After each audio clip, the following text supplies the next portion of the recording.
எங்கே போனாலும் இவர்கள் புராணம் பாடுறாரு, சமாதியில் தான் போய் கலைஞர் ஐயான்னு தொட்டு கும்பிட்டாரு. இப்போ எதுக்கு இளையராஜா மீட்டிங்கில் போய் கலைஞர் ஐயா ஸ்டாலின் ஐயான்னு பேசணும்? யோசிச்சு பாருங்க.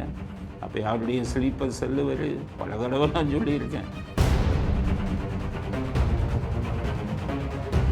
திமுக தான் ஷாக் கொடுக்கும். ஆனால் அமித்ஷா கொடுத்த ஷாக் வந்து மறந்துட்டாருன்னு நினைக்கிறேன். அமித்ஷா கொடுத்த ஷாக் எப்படின்னா, செந்தில் பாலாஜிக்கு அமித்ஷா எப்படி ஷாக் கொடுத்தாருங்கிறது நல்லா. அமித்ஷா இதுக்கு வந்தார் ஏர்போர்ட். மாநில கட்சியா மத்திய கட்சியாக நான் முடிவு பண்ணுவீங்க? ராஜ்யசபா சீட்டா இல்லை 200 கோடியா? அதை தான் நீங்கள் முடிவு.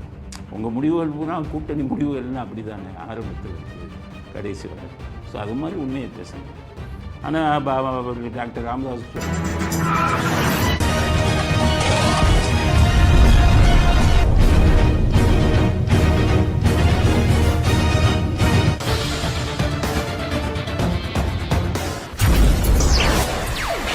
வணக்கம்.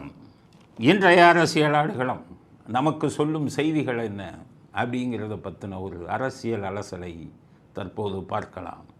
இன்றைக்கு முக்கியமான தலைப்புச் செய்தி, அமித்ஷா மதுரை வருகை. அமித்ஷா மதுரைக்கு வந்திருக்கார். வந்தோடனே அவர் சொன்ன முதல் செய்தி, திமுகவை நாங்கள் தோற்கடிக்க மாட்டோம், மக்கள் தோற்கடிப்பார்கள் அப்படின்னு சொல்லியிருக்கார். அவர் சொல்கிறாருன்னா சும்மா இல்லை, மற்றவங்க சொல்கிறதுக்கும் நமக்கு வித்தியாசம் இருக்குது, அவருக்கு சொல்கிறதுக்கும் வித்தியாசம் இருக்குது. அவர் ஐபியை கையில் வச்சுருக்காரு. இந்தியா உளவு பிரிவு வந்து நிறைய விஷயம் எடுத்து கொடுப்பாங்க. அதில் அவருக்கு கிடைத்த செய்தி, பெரும்பாலான மக்கள் திமுகவின் மீதும் ஸ்டாலின் மீதும் மிகப்பெரிய அதிருப்தியில் இருக்கிறார்கள் அப்படிங்கிற ரிப்போர்ட்டு அவருக்கு போயிருக்கு. அதை வச்சு தான் சொல்கிறாரு, நாங்களே தோக்கடிக்க வேணாம்ப்பா, நீயா தோற்றுருக்க அப்படின்னு அவர் சொல்கிறது. அதை வச்சு தான் சொல்கிறார். அப்புறம் அமித்ஷா வந்து இங்கே பேசியிருக்கிறார்.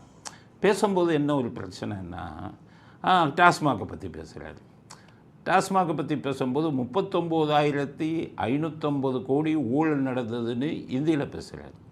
ஆனால் பாஜகக்காரங்க இங்கே வந்து அதை மொழிபெயர்க்கிறவங்க 39,550 கோடியில் குறைச்சி மக்கள்கிட்ட 35,000 சொல்கிறாங்க. இந்த வீடியோ பாரு. 39,000 करोड़ में से तमिलनाडु के हर गांव में, அதாவது டாஸ்மாகில் 35,775 கோடி ரூபாய் ஊழலை செய்து இங்கே சட்டவிரோதமாக ஊழல் ஆட்சி நடைபெற்றுக் கொண்டிருக்கிறது.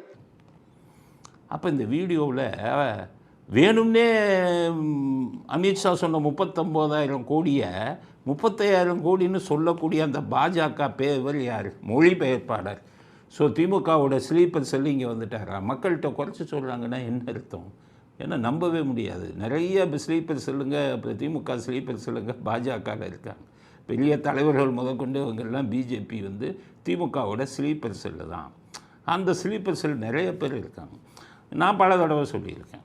இப்போ அண்ணாமலை வந்து இவருக்கு போகிறார், இளையராஜா விழாவுக்கு போகிறார். இளையராஜா இசையில் பெரிய ஆள், அவரை வாழ்த்த போகிறாரு, காலை தொட்டு கும்புறாரு. அது வரை ரைட்டு. பேச சொல்லும்போது கலைஞர் ஐயா, ஸ்டாலின் ஐயா அப்படின்னு சம்மந்தம் இல்லாமல் இளையராஜாவோட இவங்க 2 பேர்த்தையும் பாராட்டி பேசுகிறாரு. வரும்பொழுது அரசியல் கட்சி தலைவர்கள் வேறு வேறு கட்சியில் இருக்கிறார். நான் சார்ந்திருக்கக்கூடிய மோடி ஐயாவாக இருக்கட்டும், கலைஞர் ஐயாவாக இருக்கட்டும், ஸ்டாலின் ஐயாவாக இருக்கட்டும், எல்லோரும் எல்லா கட்சி தலைவர்களும் அன்பு கொடுக்க. திமுகவின் ஸ்லீப்பர் செல்லு யாருன்னு இப்போ தெரியுது அவங்களுக்கு. இந்த வீடியோவை பாரு. அப்போ எங்கே போனாலும் இவர்கள் புராணம் பாடுறாரு, சமாதியில் தான் போய் கலைஞர் ஐயான்னு தொட்டு கும்பிட்டாரு. இப்போ எதுக்கு இளையராஜா மீட்டிங்கில் போய் கலைஞர் ஐயா ஸ்டாலின் ஐயான்னு பேசணும்? யோசிச்சு பாருங்கள். அப்போ யாருடைய ஸ்லீப்பர் செல்லுவர் பல தடவை நான் சொல்லியிருக்கேன். இப்போ கூட எங்களுக்கு கிடைத்த தகவல் அது அமித்ஷாவுக்கும் போயிருக்கும். அதிமுக பாஜக கூட்டணி இருக்கவே கூடாது அப்படிங்கிறதுக்கு நிறைய வேலை பார்த்தார் தலைவராக இருக்கும்போது. அதிமுகவை திட்டுறது, அதிமுகவை பற்றி குறைச்சி பேசுகிறது, இதனாலேயே உடஞ்சது போன எம்பி இதில் கூட்டணி. அதனால தான் 40 சீட்டு அவன் வந்தான். 40 சீட்டுக்கு வந்ததுக்கு காரணமே அண்ணாமலை தான். உடச்சி ஓப்பனாக சொல்லிடுறேன், உண்மை ஏதோ அதுதான் சொல்லுவேன். யார் ஆள்லாம் எங்களுக்கு சர்வசாதாரணம், நீங்கள் எல்லாம் எங்களுக்கு ஒரு பொருட்டே கிடையாது. உண்மைன்னா சொல்லிடுவோம். நாங்கள் 40 ஜெயிச்சதுக்கு அண்ணாமலை தான் காரணம். அதனால தான் ஒரு கட்சியை விட்டு தூக்குனாங்க. கட்சி விட்டு தூக்கல, தலைவர் பதவி விட்டு தூக்குனாங்க. அப்புறம் சும்மா இருந்தாரா?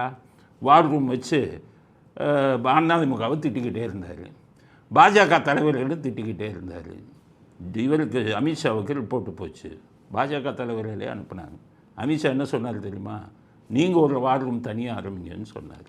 அதுக்கப்புறம் பாஜக ஒரு தனி வார் ரூம் ஏற்பாடு பண்ணியிருக்காங்க. இப்போ இதில் என்னன்னு கேட்டிங்கன்னா, அவரால் பாராட்டாமல் இருக்க முடியாது. ஏன்னா நான் ஒரு கசப்பான உண்மையில் உங்களுக்கு சொல்கிறேன். நீங்கள் இல்லை நவனாலும் சரி, இல்லை அண்ணாமலைக்கு ஆதரவாளர் சில பேர் இருப்பான், அதை பற்றி கவலை இல்லை. நீ முட்டாள இருந்தால் நீ இரு, அவ்வளோதான். நாங்கள் கண்ணை மூடிக்கிட்டே எல்லாம் அண்ணாமலை செய்கிறதுக்குன்னா தலையாட்டணுங்கிற அவசியம் எங்களுக்கு இல்லை.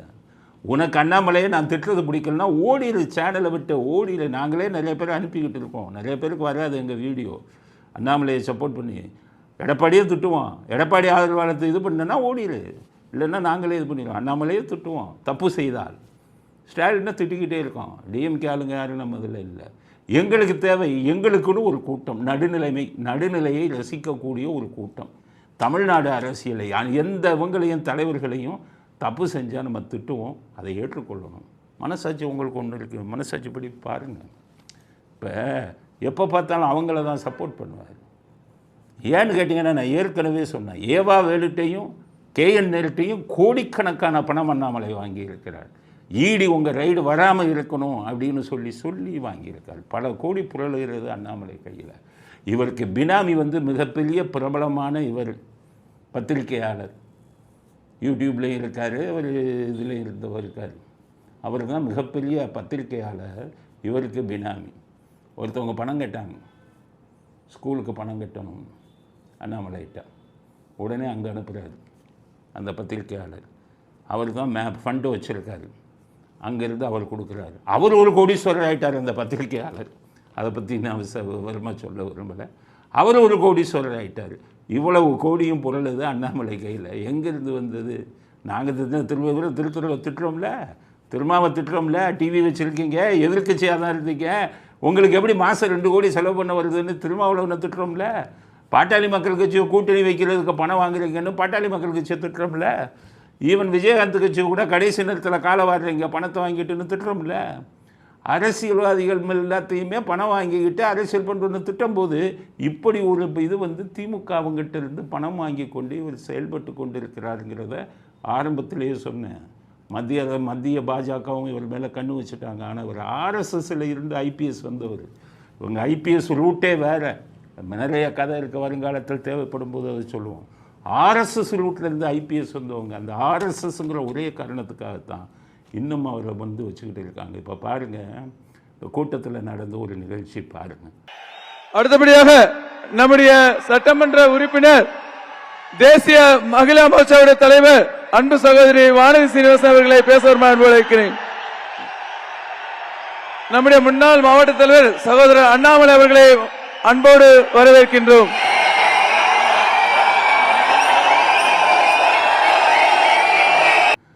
எல்லாம் யோசிங்க, பிஜேபிக்காரங்களே யோசிங்க. உங்களுக்கு தேவை பிஜேபி தான், தனிப்பட்ட மனிதர்கள் இல்லை. எவ்வளோ பெரிய தலைவர்கள்லாம் பிஜேபிக்கு வந்துட்டு போவாங்க. அத்வானிஜி வந்தார், வாஜ்பாய் வந்தார், இன்றைக்கி மோடி வந்திருக்காரு. நாளைக்கு ஒரு தலைவன் வருவான். தலைவர்களை துதிப்பாடுவதில் பிஜேபி கிடையாது, கட்சியை துதிப்பாடுவதில் தான் உண்மையான பிஜேபி. மீட்டிங் நடக்குது, அங்கேருந்து அமித்ஷா வந்திருக்காரு, மத்திய உள்துறை அமைச்சர், எவ்வளவு அரசியலை பார்த்தவர், எத்தனை ஆண்டு காலமாக அரசியலில் அனுபவம் உள்ளவர், அவ்வளோ பெரிய தலைவர் அங்கேருந்து வராரு. அண்ணாமலைன்னு சொன்னோன்னா கைதட்டு தோக்கு அவ்வளவு வருது. இதை பண்ணினது யார்? தஞ்சாவூரில் இருக்கக்கூடிய ஒரு பாஜக பிரமுகருக்கு பணம் கொடுத்து வாழ்க கோஷம், அண்ணாமலை பேசும்போது கைதட்டக்கூடியதெல்லாம் சொல்கிறதுக்காக பணம் கொடுத்து கூட்டிகிட்டு வந்தாங்களா இல்லையா? கேளுங்க. பிரமுகர் பேரை சொல்லவா? தஞ்சாவூர் பிரமுகர் பேரை. ஒரு அகில இந்திய தலைவருக்கு முன்னாடி இப்படி தான் நடக்கணுமா? அவர் வரும்போது இவர் வந்த உன்னை கைதட்டு, இப்படி செயற்கையில் எவ்வளோ நாள் வாழ்வீங்க? உங்களுடைய ஹைட் எந்த வார் ரூமை வச்சுக்கிட்டு அண்ணாமலை வாழ்க, அண்ணாமலை த கிரேட், ஆயிலோ அண்ணாமலை. நான் இதெல்லாம் ஏன் பேசுகிறேன்னா, டெய்லி இந்த கூத்தை பார்த்துக்கிட்டு இருக்கோம் நாங்கள். அவர் பற்றி பேசுனீங்கன்னா இதே மாதிரி வரும் எங்களுக்கு. அவ்வளவு இது எந்த தலைவர்கிட்ட எங்களுக்கு இவ்வளவு பிரச்சனை, இவ்வளவு ஒரு பொய் பொத்தலாட்டம்.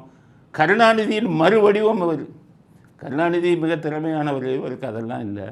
பித்தலாட்டம் செய்வதில் கருணாநிதியின் மறுவடிவமாக திகழ்ந்து கொண்டிருக்கிறார். மிகப்பெரிய தப்பு. இன்றைக்கி அமித்ஷா வராரு, அண்ணாமலை வந்தோடனே ஒரே கரகோஷம். இதெல்லாம் இயற்கையாக வந்ததா? உங்களுக்கு இத்தனை இவங்க வந்துக்கிட்டு ஆதரவாளர் இருக்கானா விசில் அடிக்கிறது? பாஜக தொண்டன்லாம் யாருன்னா வீட்டில் இருப்பான், வெளியில் காட்டிக்க மாட்டான். எலெக்ஷன் வரும்போது போய் ஓட்டு போடுவான். அவன் வேதாந்தத்தில் நம்பிக்கை உள்ளவன், சித்தாந்தத்தில் நம்பிக்கை உள்ளவன்.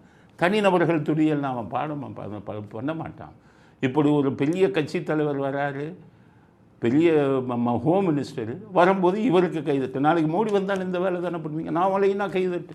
அண்ணாமலை வந்தோடனே எல்லாம் ஆளை கொடுத்து 1000 ரூபாயை கொடுத்து அந்த கட்சி பிரமுகர் பேரை சொல்லவா? உங்களுக்கு ஆள் கூட்டிகிட்டு வர பிரமுகர் பேரை, தஞ்சாவூர் சேர்ந்தவங்க பேரை சொல்லவா? இப்படியா ஒரு இதை நடத்துவீங்க? அவங்கள அவமானப்படுத்துகிற மாதிரி இல்லையா? எம்ஜிஆருக்கும் கருணாநிதிக்கும் மோதல் வந்ததுக்கு காரணம் இப்படி தான். எப்படின்னு கேட்டிங்கன்னா, உலகத்தமிழ் மாநாடு நடந்தது தமிழ்நாட்டில்.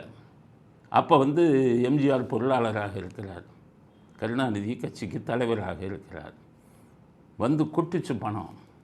வெளிநாட்டுக்காரெல்லாம் கொட்டுறான் பணத்தை. அவன் வெளிநாட்டுக்காரன் என்ன பண்ணுறான், கருணாநிதிக்கு ஃபோன் பண்ணி, சார் உங்களுக்கு இத்தனை லட்சம் அனுப்பியிருக்கேன், உங்களுக்கு இத்தனை லட்சம் அனுப்பியிருக்கேன்னா கருணாநிதி வாங்கி பாக்கெட்டில் போட்டார்.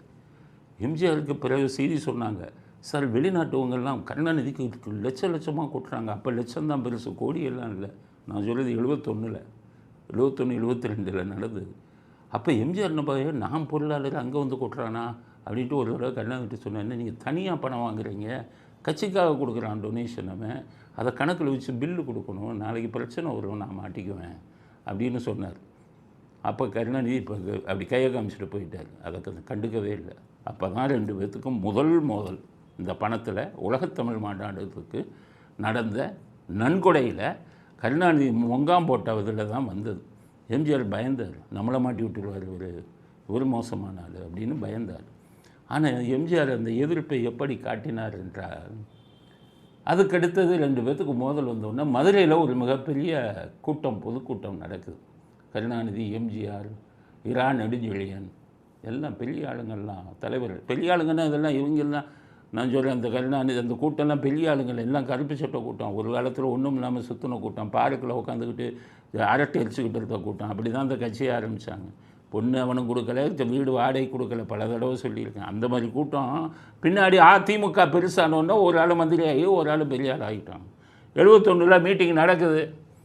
அப்போ எம்ஜிஆர் வேணுன்னே என்ன பண்ணார், கருணாநிதிக்கு பாடம் போட்டணும், பணத்தை விஷயத்தில் கணக்கு கொடுக்க மாட்டேங்கிறாரு அப்படின்னு சொல்லி கருணாநிதி போயிட்டார். எம்ஜிஆர் காரில் வந்தார். காரை ஒரு ஓரத்தில் நிறுத்திட்டார். நிறுத்திட்டு கருணாநிதி எப்போ பேசுகிறாரோ அப்போ சொல்லுங்கிறார். அப்போ கருணாநிதி பேச ஆரம்பித்து விட்டார். எம்ஜிஆர் வரவில்லை கூட்டத்துக்கு. கருணாநிதி கேட்குறாரு, என்ன எம்ஜிஆர் வரலையா? தெரியல, வரேன்னு சொல்லியிருக்காரு அப்படிங்கிறாங்க. சரி, இப்போ நான் பேசிடுறேன், கருணாநிதி பேசுவார் அப்படின்னு ஒன்று கைதட்டு. இந்த அண்ணாமலைக்கு கைதட்டு விழுகிற மாதிரி ஆளுங்க. கருணாநிதிக்கு கைதட்டு விழுவதெல்லாம் உண்மையான தொண்டர்கள் கிடையவே கிடையாது. அவங்களுக்கெல்லாம் உணர்வுபூர்வமான தொண்டர்கள் கிடையாது. எல்லாம் காசு கொடுத்து கூட்டிகிட்டு வர்றது தான். அப்போவே இவங்க எம்ஜிஆர் இவங்களுக்கெல்லாம் அப்போவே அவருடைய ரசிகர்கள் இருந்தாங்க. அப்படித்தான் தொண்டர்கள் வந்தாங்க. இன்றைக்கி விஜய் இருக்காரு, அந்த ரோட் ஷோ நடத்தினாருன்னா இந்த ரசிகர்கள் அவன் தான் உயிரை விடுவான். அரசியல்வாதிக்கு தனிப்பட்ட முறையில் எவனும் உயிரை விட மாட்டான், எந்த விதங்களுக்குமே. காமராஜருக்கு கூட மக்கள் அவர் மேலே மரியாதை வச்சுருந்தாங்க. இந்த மாதிரி கூட்டம் கூடி கைதட்டுறது, விசில் அடிக்கிறது இதெல்லாம் இவ்வளவு இருக்காது. ஆனால் ஓட்டை போடுவாங்க. கக்கனுக்கும் அப்படி தான் ஓட்டை போடுவாங்க, அவ்வளோதான். இந்த மாதிரி விசில் அடிக்கிறது, கைதட்டுறது, வாழ்க கோஷம் போடுறதுலாம் அவங்களுக்கு அவ்வளோ அதிகம் இருக்காது. ஏன்னா அவங்க அதை விரும்ப மாட்டாங்க. இதுதான் எம்ஜிஆருக்கு அந்த கூட்டம் அதிகம் இருந்தது. கருணாநிதி பேசி கொண்டிருக்கிறார். எம்ஜிஆருக்கு போச்சு காரில் அங்கே நிற்கிறாரு. கருணாநிதி பேச ஆரம்பித்தா விட்டாருன்னு காரை எடுத்துகிட்டு கூட்டத்துக்கு வருகிறார். எம்ஜிஆர் வருகிறாருங்கும்போது அந்த காரு 4777 வந்த உடனே அங்கே சுற்றி இருந்தவன் பூரா கோஷம் போட்டு ஒருத்தர் மேலே ஒருத்தர் முண்டி அடித்து அப்படியே பொதுக்கூட்டம் நடக்கிறதுக்கு ஒரு பெரிய கூட்டம் சைடில் இருந்து வருது. கருணாநிதி எதிர்பார்க்கல. அப்போ மைக்கை நிறுத்திட்டு கேட்குறாரு, என்னன்னு. எம்ஜிஆர் வர்றாருங்கிறான். அவருக்கு ஷாக் ஆகிடுது. பேசுகிறார், யாருமே கேட்கல. ஒரே கூச்சல், ஒரே கூக்குரல், அண்ணா எம்ஜிஆர் வாழ்க, எம்ஜிஆர் வாழ்கன்னு கத்துறான். உண்மையிலே அன்றைக்கி இருந்த செல்வாக்கு. அவங்கள மாதிரி 1000 ரூபா கொடுத்தா கூட்டிகிட்டு வராங்க. உண்மையிலே இருந்த செல்வாக்கு அப்படி வந்தது. வந்த உடனே கருணாநிதி கோபத்தில் என்ன பண்ணிட்டார், உட்காந்துட்டார். எல்லாம் சொல்கிறாங்க எம்ஜிஆர் வந்துட்டார், பேசுங்கங்கிறாங்க. வேணாம் நான் பேச மாட்டேன், அவரை முதல்ல பேச சொல்லுங்க அப்படின்ட்டு கோபத்தில் நம்ம பேசும்போது வந்து இப்படி இதாகிடுச்சு. உடனே எம்ஜிஆர் பேசுகிறார். அவர் இந்த பேசும்போது தான் சொல்கிறார், கணக்கு கொடுங்க அப்படிங்கிறது அன்னைக்கு தான் ஆரம்பிக்கிறார். கணக்கில் இடிக்குது அப்படின்னு இந்த உலகத்தமிழ் மாநாட்டுக்கு பண்ண ஊழலை பற்றி தான் அவர் கேட்டார். அதுவும் இன்னும் கொஞ்சம் கோபமாச்சு கருணாநிதிக்கு. இருந்தாலும் கருணாநிதி எம்ஜிஆர் அவர்களை விட சீனியர் கட்சியில், அரசியலில். எம்ஜிஆர் பின்னாடி காங்கிரஸிலிருந்து தான் இங்கு வந்தார். நேதாஜிக்கு மகாத்மா காந்தி துரோகம் பண்ண போது அதை எதிர்த்து தான் அவர் வெளியில் வந்தார். அவர் நான் ஏன் பிறந்தேன்கிற புஸ்தகத்தில் அதை பற்றி எழுதியிருக்கார். காங்கிரஸை விட்டு நான் ஏன் வெளியில் வந்தேன், நான் ஒரு நேதாஜியின் சீடன், காந்தியும் மற்றவர்களும் அவருக்கு இழைத்த துரோகத்தை பார்த்து தான் நான் வெளியில் வந்தேனே எழுதியிருக்கேன். ஸோ சீனியர் வந்து கருணாநிதி தான். இருந்தாலும் எம்ஜிஆர் வந்துட்டார், கூட்டம் வந்துருச்சு, எம்ஜிஆர் போனார், அத்தனை கூட்டமாக கலைஞ்சு போச்சு. கருணாநிதி பேசவே மாட்டேன்ட்டார் கடைசி வரை. எதுக்கு சொல்கிறேன்னா, அன்னைக்கு அவர்கள் 2 பேர்த்துக்கும், கருணாநிதிக்கும் எம்ஜிஆருக்கும் கருத்து வேறுபாடு இருந்தது. அதனால் எம்ஜிஆர் என்ன பண்ணார், ஏன்னா எம்ஜிஆர் கருணாநிதி மேலே ரொம்ப மரியாதை வச்சுருப்பார். இவர் கணக்கு கொடுக்க மாட்டேங்கிறாருங்கிற கோபத்தில் தான் எம்ஜிஆர் அப்படி வந்து காட்டினார், அவருக்கு புத்தி வரணும். ஆனால் அமித்ஷா உங்களுடைய தலைவர், அவர் இருக்கும்போது உங்களுக்கு மட்டும் கோஷம் போடுறதுன்னா அது என்ன கட்சி டிசிப்ளினா? அதில் கட்சியில் டிசிப்ளினே இல்லையா உங்கள் கட்சியில்? 1000 ரூபா இதை கொடுத்துட்டு ஏவா வேலுட்டையும் நேருட்டையும் கோடிக்கணக்கில் வாங்கின பணம் கையில் இருக்குது. கோயம்புத்தூரில் எலெக்ஷன் டைமில் அத்தனை பேரும் பாஜகவுக்கு கொடுத்த டொனேஷன் எந்த பணமும் கட்சிக்கு போய் சேராமல் இவரே வைத்து கொண்டார். இவ்வளவு பணத்தையும் வச்சுக்கிட்டு இப்படி செயற்கையாக நீங்கள் விளையாடுறீங்க அப்படிங்கிற குற்றச்சாட்டை உங்கள் மேலே நான் கொண்டு வரேன். இந்த வேலை பண்ணாதீங்க. ஒரு பெரிய தலைவர் வரும்போது உங்களுக்கு இது தேடாதீங்க. அதனால் அவங்க அமித்ஷா எப்படி ஆடாது, எத்தனையோ இதுங்களை திமிங்கலங்களை எத்தனையோ மீன்களை முடுங்கிய திமிங்கலம் அவங்கெல்லாம் முடிவு பண்ணியிருக்காங்க. இவர் அப்போ ஸ்டேட் அரசியலில் விடக்கூடாது அப்படின்னு சொல்லி மத்திய இதில் எதையாச்சும் ஒரு போஸ்ட்டை கொடுத்து கொண்டு போயிடுவோம். நீங்கள் பண்ணக்கூடிய இந்த விஷயங்கள் எல்லாம் வந்து இன்றைக்கி பிஜேபியினுடைய இதையை கெடுத்துச்சு. பாருங்கள், ஊடகங்கள் திமுகவுக்கு சாதகமாக பேசக்கூடிய அத்தனை ஊடகமும் இதை சப்போர்ட் பண்ணுறான். அண்ணாமலைக்கு விசில், அண்ணாமலைக்கு அவனுக்கு தெரியும் 1000 ரூபா கொடுத்து கூட்டிகிட்டு வந்தது, அவனுக்கும் பணம் போகுது. திமுகவுடைய அதே பாணி எல்லா ஊடகங்களுக்கும் பணத்தை கொடுக்குறாரு. அதனால் இதை நம்ம சுட்டி காட்ட வேண்டியது நம்முடைய கடமை. அதனால தான் நம்ம சுட்டி காட்டுறோம். அண்ணாமலை திருந்துங்கள். எங்களுக்கு கிடைத்த இன்னொரு செய்தி, அண்ணாமலை பிளான் வந்து பிஜேபி அதிமுக கூட்டணியை கெடுக்கணும். அதுதான் அவருக்கு கொடுத்த அஜெண்டா. அது நடக்காமல் போகும் பட்சத்தில் எலெக்ஷன் முன்னாடி இவர் பிஜேபி விட்டு விலகி தனி கட்சியை ஆரம்பித்து பிஜேபி ஓட்டை பிரித்து திமுகவை ஜெயிக்க வைப்பார் சட்டசபையில். அவருக்கு கொடுக்கப்பட்ட அஜெண்டா இது. நம்புறவன் நம்பாதவன் போகும். நாங்கள் வந்துக்கிட்டு யாரையும் தப்பு பண்ணால் யாராக இருந்தாலும் விட மாட்டோம். நேற்று நடந்த நிகழ்வு கேவலமான விஷயம். காசை கொடுத்து இப்படி ஒரு இதை கூட்டி ஸ்டாலினே இந்த வேலை செய்கிறதில்ல. போய் பாருங்கள், ஸ்டாலின் வாழ்க அவங்க அப்பா தான் பண்ணிக்கிட்டு இருந்தார். அவன் ஐடி டீமில் எவனாச்சும் ஸ்டாலின் வாழ்கன்னு போடுறான். நான் டெய்லி பார்த்துக்கிட்டு இருக்கேனே இவங்களெல்லாம். ஸ்டாலின் வாழ்க, ஸ்டாலின் வரதே இல்லை. ஆனால் அண்ணாமலை வாழ்க, அண்ணாமலைக்கு பார்க்குறான். அந்த அத்தனையும் போலி ஐடி. இப்படியெல்லாம் ஒரு கேவலமான அரசியல் நடத்தக்கூடாது. இன்று பாஜக கூட்டத்தில் அண்ணாமலை காசு கொடுத்து வந்து கூட்டி வந்த கூட்டத்தை வைத்து கைதட்டியது மிகவும் கண்டனத்துக்குரியது. அதை அமித்ஷாவுக்கு மிகப்பெரிய அவமானம். இது பாஜகவில் பெரிய பிரச்சனையை ஏற்படுத்தும். எத்தனை தலைவர்கள் இருக்காங்க, அவ்வளோ பேரும் எப்படி வாழை சுருட்டிட்டு ஒழுங்காக இருக்காங்க. உங்களுக்கு மட்டும் தைரியம் இருந்தால் வெளியில் வந்து கட்சியை ஆரம்பித்து இதை நிறுவீங்க. அதைத்தானே நான் சொல்கிறேன். அதுக்கு வக்கில் இந்த மாதிரி வேலையெல்லாம் பண்ணிக்கிட்டு இருந்தீங்க அப்படிங்கிறது அடுத்த கருத்தாக பதிவு செய்ய விரும்புகிறோம். அடுத்து இவர் இதை பார்த்துட்டு ஒரு சொல்கிறார், ராசா என்ன சொல்லியிருக்காருன்னா, என்ன எங்களுக்கு ஷாக் கொடுக்குறாங்களா திமுகவுக்கு, திமுக தான் மற்றவங்களுக்கு ஷாக்கு கொடுக்கும் அப்படிங்கிறாரு. அமித்ஷா வந்து அதை பற்றி திமுக தான் ஷாக் கொடுக்கும். ஆனால் அமித்ஷா கொடுத்த ஷாக் வந்து மறந்துட்டாருன்னு நினைக்கிறேன்.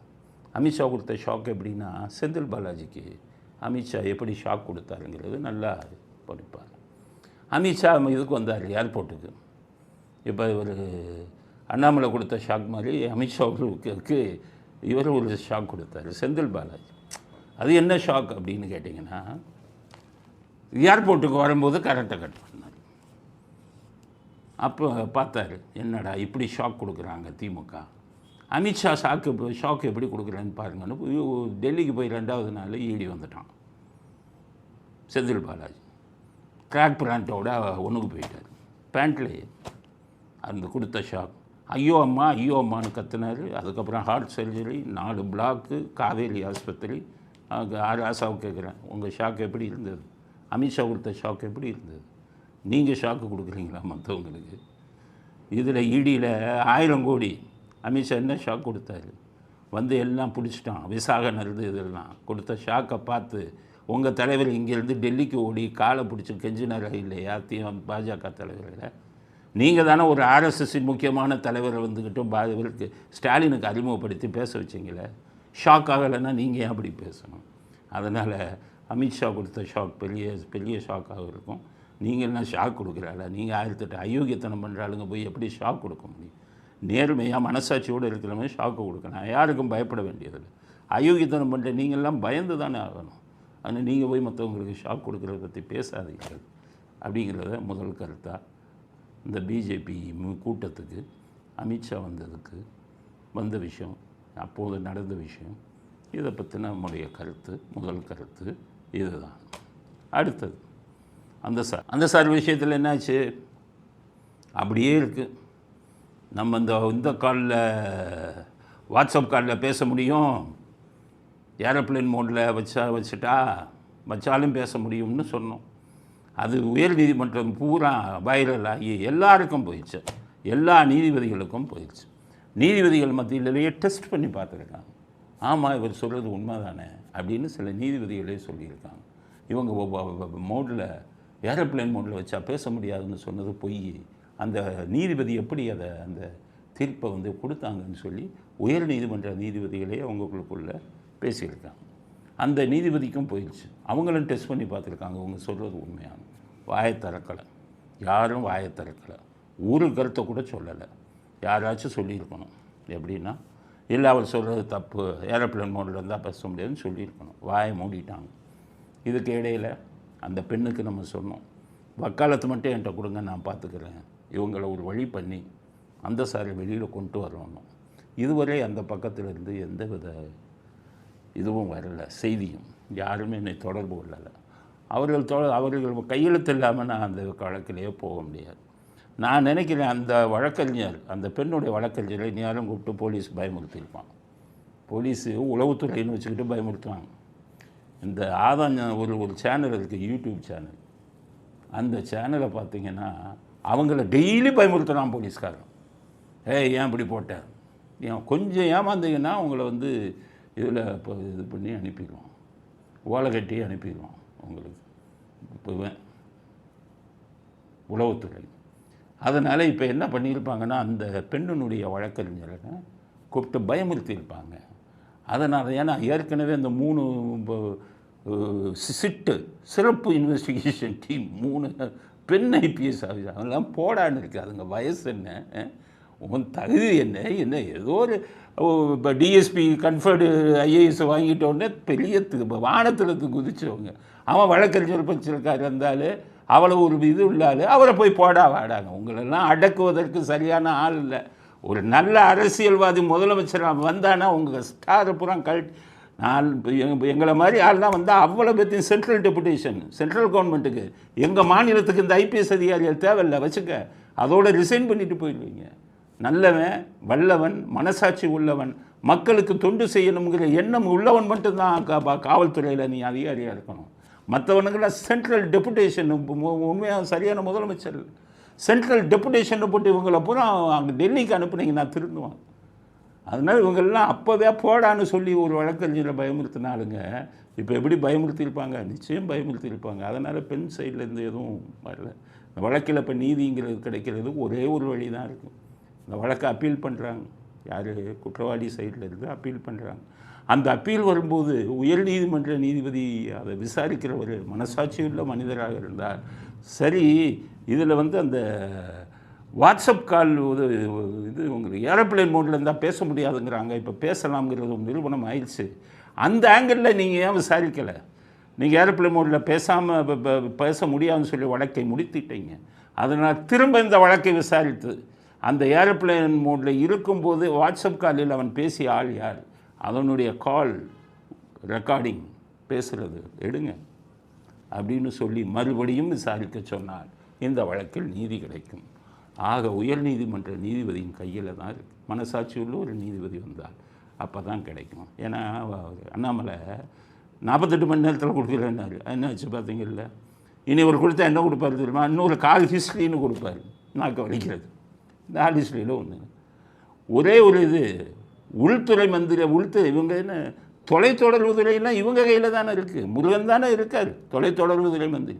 அவரை கூப்பிட்டு இந்த ஏர்டெல் இதில் ஃபோன் பண்ணி அந்த வாய்ஸ் ரெக்கார்டை கொடுங்கன்னா 10 நிமிஷத்தில் வந்துடும். அதையும் நம்மளை செய்யாமல் இருக்கார், முருகன் செய்யாமல் இருக்கார். முருகனை பற்றி நான் கேட்க முடியாது, ஏன்னா அவர் இந்த டாப்பிக்கை பேசலை. அண்ணாமலை தான் என்கிட்ட ஆதாரம் இருக்குது அப்படி இப்படின்னு கொடுத்துருக்காரு. நீங்கள் ஏன் வாங்கக்கூடாது? மா சுப்பிரமணியன் நேற்று பேசியிருக்காரு. கால் நான் பேசின உரையாடல் இருக்கும்ல, அதை எடுங்க, நான் என்ன பேசினேன்னு தெரியுங்கிற. ஆனால் நான் என்ன சொல்கிறேன், மா சுப்பிரமணி இன்ஸ்பெக்டர்கிட்ட பேசியிருக்காரு. அந்த உரையாடல் எடுங்க, ஞானசேகரனை விட்டுருங்கன்னு சொல்லி பேசியிருக்கார். அந்த உரையாடல் எடுங்க. மா சுப்பிரமணியோட உண்மையான கலர் தெரியும், ஏன் விடுவித்தார், இந்த கதையெல்லாம் தெரியும். அதனால் இந்த நாட்டில் ஒருத்தருக்கு நீதி வாங்கிறதுக்கு நம்ம எவ்வளோ கஷ்டத்தை அனுபவிக்க வேண்டியது இருக்குது. இந்த பெண்ணுக்கு நம்மளால் முடிந்த அளவுக்கு குரல் கொடுக்குறோம். அதுக்கு மேலே நமக்கு அதிகாரம் இல்லை. அதனால் வருங்காலத்தில் அப்பீல் மறுமுறையீடு வரும்போது இந்த பெண்ணின் தரப்பிலிருந்து எந்த வக்கீலும் ஆஜராக மாட்டாங்க, போலீஸ்காரன் விட மாட்டான். நீ யாரும் ஏர்டெல்லில் போய் என்ன சொல்லி வச்சுருப்பான் தெரியுமா போலீஸ்காரன்? வாய்ஸ் ரெக்கார்டு கேட்பாங்க, கொடுக்காதீங்க, எஃப்ஐஆர் நான் தான் போட்டிருக்கேன், சிபிஐ போடல, கொடுக்கக்கூடாதுன்னு நீ யாரும் ஏர்டெல்காரனை பயமுறுத்தியிருக்காங்க உயர் அதிகாரிகள். ஏன்னா உயர் அதிகாரிகள் வண்டவளம் வெளியில் வந்துடும்ல, அது இது பண்ணால் அவங்க தானே பேச முடியாதுன்னாங்க. அதனால் இந்த மாதிரி தான் போயிட்டு இருக்குது இந்த வழக்கு.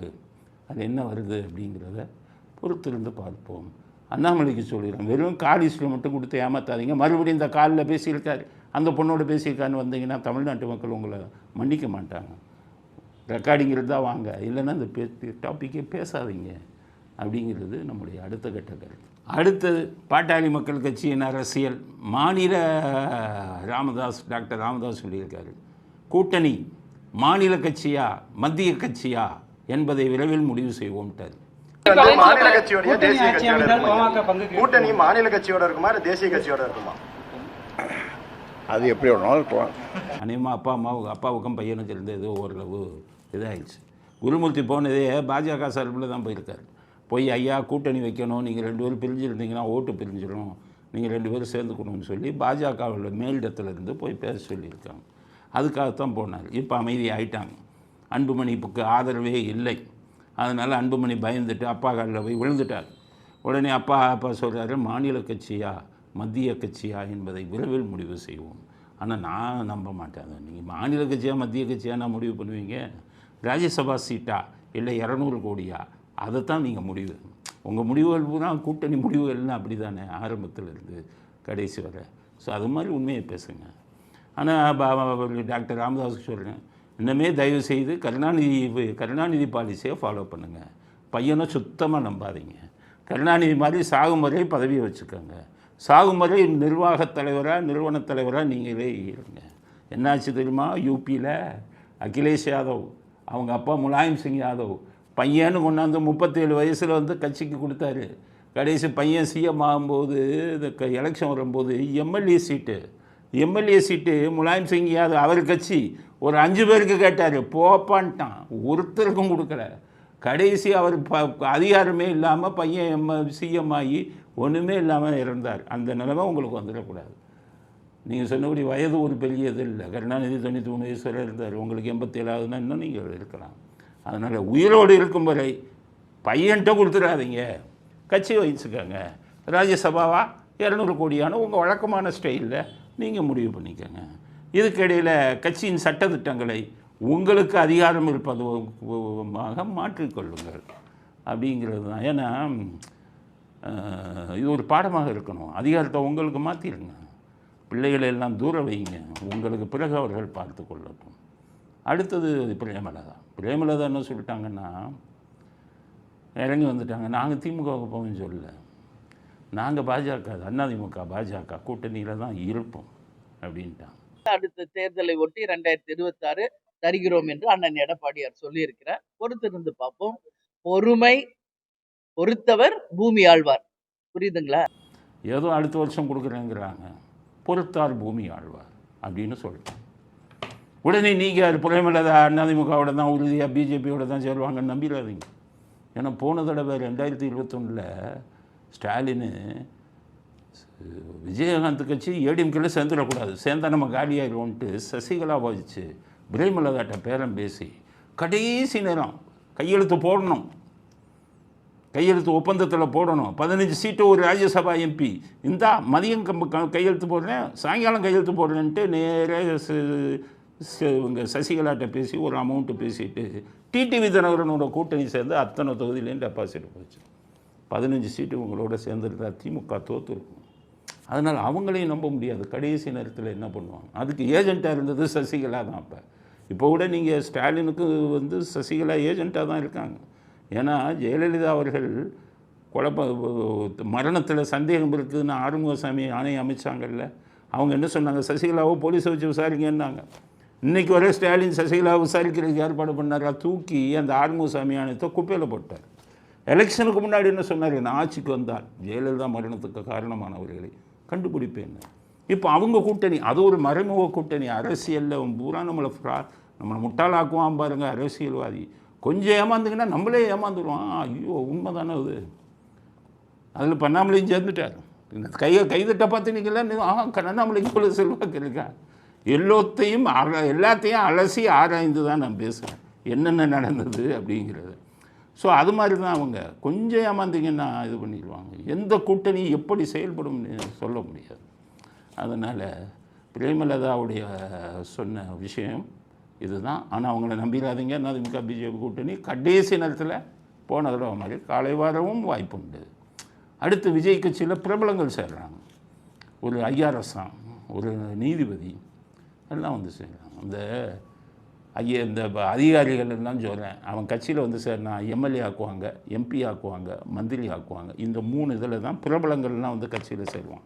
எவனும் மக்களுக்கு தொண்டு செய்யணும், நாட்டுக்கு நல்லது செய்யணுங்கிற எண்ணம் எவனுக்கும் கிடையாது. கமலஹாசன் என்ன எல்லாத்தையுமே திட்டுறேன்னு நினைக்கிறேன். உண்மை அதுதான். கமலஹாசன் இருக்கும்போது ஒரு ஐபிஎஸ் ஆஃபீஸர் சேர்ந்தார். அவர் இப்போ எங்கன்னு தேடுங்க. அவர் வட சென்னையில் நின்னார், கொஞ்சம் 1 லட்சம் ஓட்டுக்கு மேலே வாங்கினார். இப்போ எங்கன்னு தேடுங்க. கமலஹாசன் கட்சியில் சேர்ந்த முன்னாள் அதிகாரிகள்லாம் எங்கே போனாங்கன்னு தேடுங்க. அவர்களுக்கு நாட்டின் மேலேயோ மக்களின் மேலேயோ இது இல்லை. ரிட்டையர் ஆகிட்டு வீட்டில் உட்காந்துருக்கான், ஏதாச்சும் பதவி கிடைக்கும் அப்படிங்கிறதுக்காக தான். அதனால் விஜய் அவர்கள் அவங்கெல்லாம் சேர்ந்துட்டாங்கன்னு ஒன்று நமக்கு செல்வாக்கு கூடுது அப்படின்னுலாம் நினைக்காதீங்க. ஏன்னா விஜய் நிலைமையை சொல்லிடுறேன், எல்லோரும் புரிஞ்சுட்டாங்க. அவர்கிட்ட பெரிய ஆளுங்களாக இருந்தாலும் அவர் பங்களாவுக்கு போயிட்டீங்கன்னா அவங்கள நடத்துகிற விதம் தன்மானம் உள்ள எவனுமே அங்கே போக மாட்டான். அவர் என்னமோ பெரிய ஒரு மாதிரி விஜய், இவங்க பாவம் ஒரு நீதிபதி போவார், ஒரு ஐஆர்எஸ் ரிட்டையரான ஒரு போவார். அவங்க தள்ளி விடுறது, அவங்கள காத்திருக்க வைக்கிறது, அவர்கிட்ட பேசுகிறதுக்கு முன்னாடி அவங்க பண்ணுற பந்தா, இதெல்லாம் நான் எம்ஜிஆர்கிட்ட கூட பார்த்ததில்ல. பெரிய அதிகாரிகள்லாம் எம்ஜிஆர் மரியாதை கொடுப்பார். ஜெயலலிதா இருக்கும்போது வேணா இப்படிலாம் நடந்தது. சசிகலா உள்ளே விடாது. அதனால் கருணாநிதியெல்லாம் அப்படியே கதவை திறந்து வச்சுருப்பார். அண்ணா அறிவாலயத்தில் எங்கன்னா கதவு திறந்துருக்கும், போய் பார்த்துட்டு வருவாங்க எல்லாருமே. ஆக விஜய் இப்போ பண்ணுற விஜய் அவங்க சுற்றி இருக்கிறவங்க பண்ணுற பந்தா விஜய்க்கு கெட்ட பேரை ஏற்படுத்தும். ஆட்களை பெரிய ஆளுங்க வராங்கன்னா அவங்களுக்கு ஒரு மரியாதை கொடுக்க வேணாமா? அதனால எல்லாம் பெரிய ஆளுங்க ஐஆர்எஸ் எல்லாம் வராங்கங்கிறத வச்சுக்கிட்டு பெருமையாக நினைக்காதீங்க. மக்கள் மன்றத்தில் மக்களின் செல்வாக்கில் தான் நீங்கள் ஜெயிக்க முடியும். இந்த ஐஆர்எஸ் அதிகாரிகளும் முன்னாள் நீதிபதிகளும் உங்களை ஜெயிக்க வைக்க முடியாது அப்படிங்கிறது விஜய்க்கு செய்தியாக சொல்கிறேன். இத்துடன் இன்றைய அரசியல் ஆடுகளம் நிறைவு பெறுகிறது. மீண்டும் நாளை புதிய செய்திகளுடன் உங்களை சந்திக்கிறோம். நன்றி, வணக்கம், ஜெய்.